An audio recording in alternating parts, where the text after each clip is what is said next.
मित्रांनो, आज आपण पाहणार आहोत एका बायकोनं लिहिलेलं आपल्या नवऱ्यासाठी एक अतिशय भावनिक पत्र.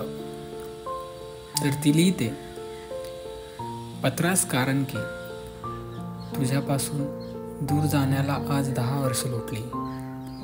या मधल्या काळात माझ्याकडून किंवा तुझ्याकडूनही कोणत्याही प्रकारच्या संपर्काचा प्रयत्न झाला नाही. भेटीगाठीचा प्रयत्न झाला नाही. तेही बरे. उगाच भावनिक गुंतवणूक नकोच होती मला. त्या दिवशी मी घरातून कायमची बाहेर पडले. तू मला थांबवण्याचा निष्फळ प्रयत्नही केला नाही. मीही तशीच अपेक्षा ठेवलीही नाही. जे झालं ते चांगलंच झालं. जे होईल तेही चांगलंच होईल असाच विचार करून तुझं घर सोडण्याचा निर्णय घेतला मी. खूप विचारांती, फार अवघड होतं, पण अशक्य नव्हतं. आज मी तुला हे पत्र लिहित आहे. त्याचं कारण तुझे अनेक धन्यवाद मागायचे आहेत.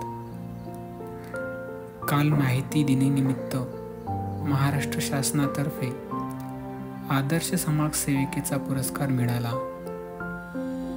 तो स्वीकारताना तुझी आठवण तीव्रतेने झाली, कारण हा पुरस्कार केवळ तुझ्यामुळेच मला प्राप्त झाला आहे.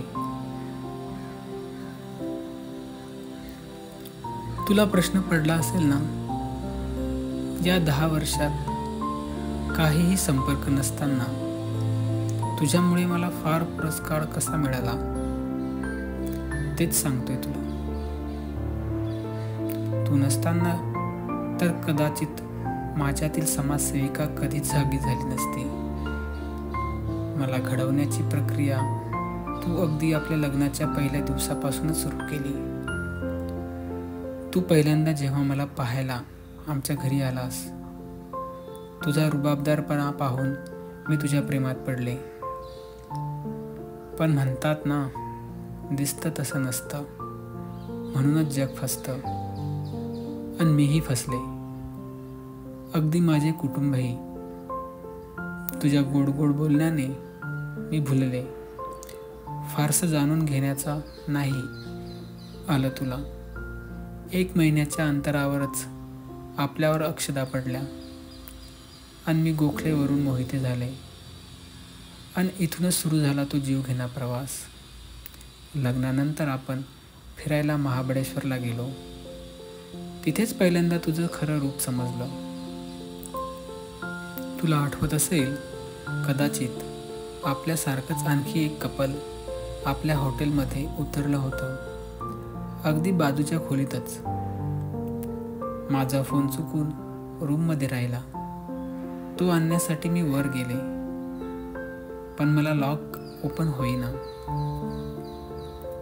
शेजारच्या खोलीतील तो माणूस त्याच वेळी बाहेर पडला. मी त्याच्याकडून मदत घेतली व लॉक उघडले. तुला जेव्हा हे समजले, तुझं माझं पहिलं भांडण तेव्हाच सुरू झालं. तुझ्या मते मी जाणून बुजून पुरुषांशी बोलण्याचा प्रयत्न करते. तुझा संशयी स्वभाव तेव्हाच माझ्या लक्षात आला. पण गप्प बसण्याशिवाय दुसरा पर्याय माझ्याकडे नव्हता. त्यानंतर तुझी एक नवीन रूप माझ्या समोर उघडत गेली. मला नोकरी करायची होती, पण तुझा संशयी स्वभाव आड येत होता. मी बाहेर जाईन, लोकांत मिसळेल, कामानिमित्त पुरुषांशी संबंध येईल, आणि तेच तुला नको होतं. घरात कामाला बाई नाही, मदतीला कोणीच नाही, सगळ्यांचं मलाच करावं लागतं. तुझ्याकडे कधी तक्रार केली तर उडत मलाच ऐकवायचास. जेवण बनतेस तेव्हा उपकार नाही करत आमच्यावर. तुझं ते कामच आहे. आणि तसंही तुला आणखी आहे कशासाठी. तुझं माझ्याप्रती कर्तव्य आहे याची तुला जाणीव नव्हती.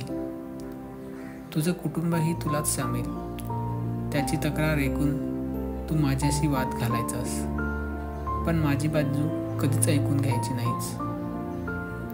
लग्नाला 4 वर्ष झाली, तरी पण पाळणा हलला नाही. दोष कोणातच नव्हता. तुलाही ते चांगलं माहीत होतं.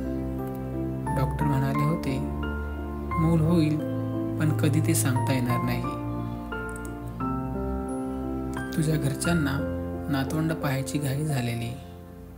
त्यांनी तुझ्यासमोर दुसऱ्या लग्नाचा प्रस्ताव ठेवला. तू क्षणातचाही विलंब न लावता होकार दिला. एकदाही माझा विचार नाही आला तुझ्या मनात. इतके दिवस मी सारं सहन केलं, पण माझी जागा कोणी दुसरं घेणार तो विचार सहनच होत नाही मला. तू ज्या दिवशी मुलगी पाहायला गेलास त्याच दिवशी मी घरातून बाहेर पडले. आई वडिलांकडे जाण्याचा प्रश्नच नव्हता, कारण इथून पुढे मला माझा प्रवास स्वतः करायचा होता. म्हणूनच माझ्या एका मैत्रिणीच्या ओळखीने मी एका अनाथ आश्रमात कामाला लागले. तिथं माझी राहायची खाण्याची सोय तर झालीच, पण मला आई हाक मारणारी शेकडो मुले भेटली. त्यांच्यात राहून अशा अनाथ मुलांच्या विकासासाठी मी काम सुरू केले. आज माझी ओळख अनाथांची आई म्हणून आहे. या मुलांचं शिक्षण ते लग्न सगळं मी पाहते. या मुलांनी मला लढा लावला. तळागाळातील मुलांना शोधून त्यांची इथं सोय केली जाते.